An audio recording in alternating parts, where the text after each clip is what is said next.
नमस्कार, मी आज तुम्हाला पापलेट फ्राय सुरमई फ्रायची रेसिपी सांगणार आहे. तुमचं मीठ टाकते याच्यावरती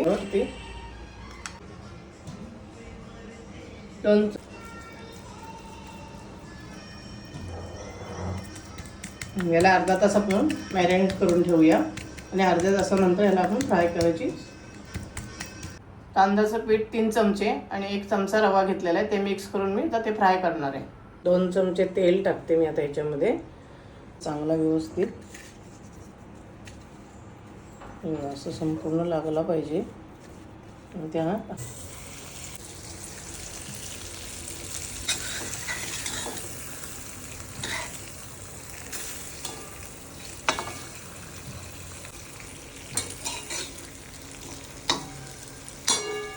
आता व्यवस्थित सुरमई पण झालेली आहे, चांगली व्यवस्थित झालेली आहे. मस्त खरपूस असे खमंग आपण काढून घ्यायचे.